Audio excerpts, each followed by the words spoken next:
They say every graduation has its own story. Some are neat and glossy, all smiles and bouquets, while others simmer just beneath the surface, waiting for the right moment to break through.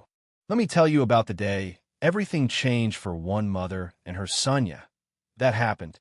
The auditorium was humming like a live wire, all marble columns and shiny railings, perfumes and colognes mixing in the air, and the sort of nervous excitement that crackles through a room when everyone's convinced their story is the most important one. Families in their Sunday best, dads fiddling with ties, moms smoothing out dresses straight from the dry cleaner, cameras ready to catch that one shot they'll frame forever. It was one of those days that felt bigger than the moment itself. But if you looked all the way to the back, tucked behind the flurry of laughter and proud chatter, you'd see a woman in a navy blue dress, not new, not flashy, just neat and worn at the seams. Shoes shined up, but the years showed anyway. Her skin, deep and luminous under the harsh lights, and her hair pulled into a tight bun. She was silent, unnoticed, clutching a little purse in her lap like it was the only thing keeping her grounded. Didn't wave, didn't smile, didn't move. You know that nod people give when they pass someone who they figure doesn't belong in the story? She got that, over and over, just a polite brush off, and no one asked her who she was. Inside that folded program she held, there was a single name circled: Isaiah Hartwell, row 8, political science, honors, cum laude.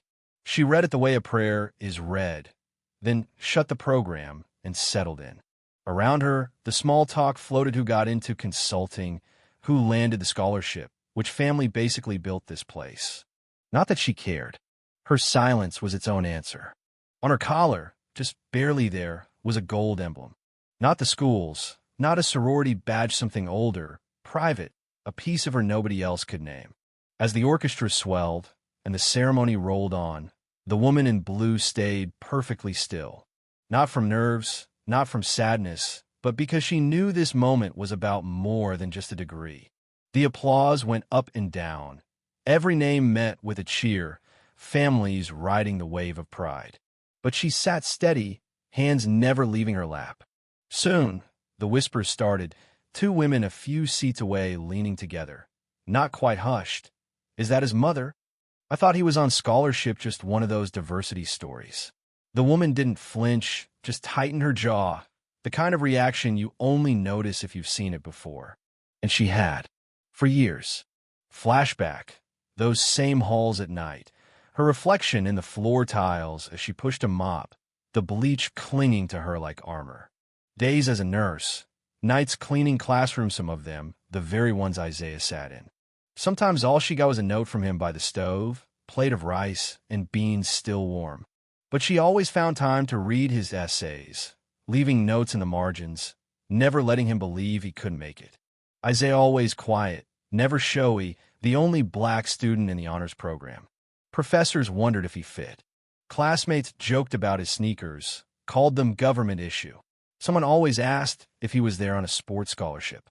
He never fired back, just let his work speak for itself. But at every event, every parent's brunch, his mother was nowhere to be seen, not because she didn't care, but because she was working and nobody asked her anyway.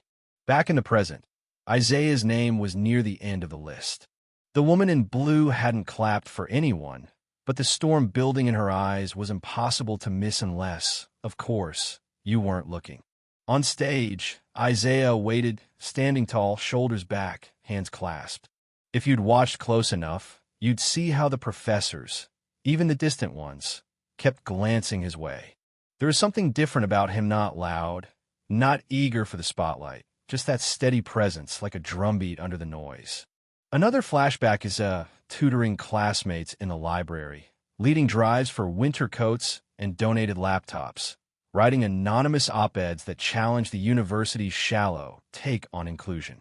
Some faculty stayed away, others quietly offered support. He accepted it all, always quick to share the credit. At home, his mother kept missing the celebrations, the award ceremonies, the proud moments. Not because she wasn't proud someone had to keep the lights on. Isaiah wore her pride like a shield. Now, as the names rolled on, a professor on stage, glasses gleaming, let his gaze drift all the way back to the silent woman. Their eyes met, just for a second, a look not of recognition, but of understanding. Enough for a few graduates to notice. Something in the room shifted.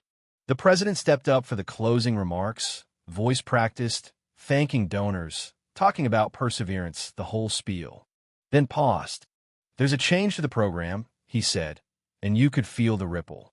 One of our graduates, who exemplifies leadership and service, will say a few words.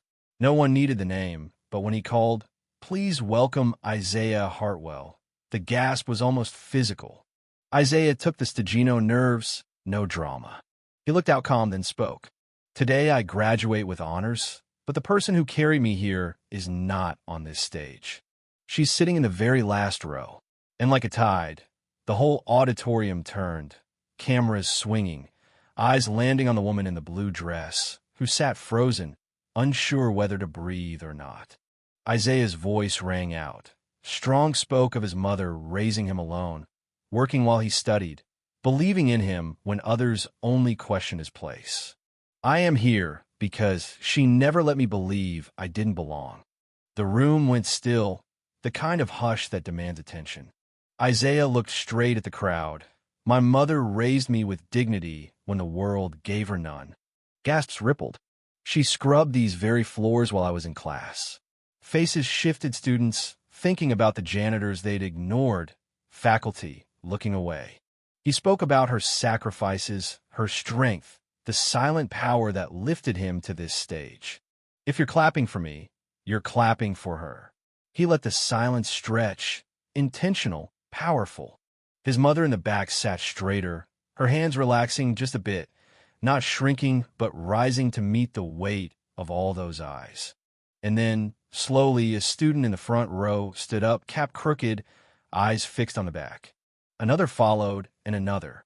In a moment, the whole graduating class was on its feet, families rising, professors bowing their heads. In the back, the woman sat frozen, then slowly, trembling, brought her hands to her mouth, not to hide, but because the wave of emotion was too big for her to hold back. Reverence. Pure, earned reverence. Isaiah left the stage, walked the aisle past the cheers, past the velvet rope straight to his mother. He knelt beside her, no performance, just real, and whispered, "We did it, Mom." For the first time, she let herself close her eyes, exhale, and simply be present in her own story. That moment didn't end with the ceremony. A local reporter caught Ida's blurry photo, a headline, "The woman in the back row." By morning, the story was everywhere, but the real heart was her presence, her endurance.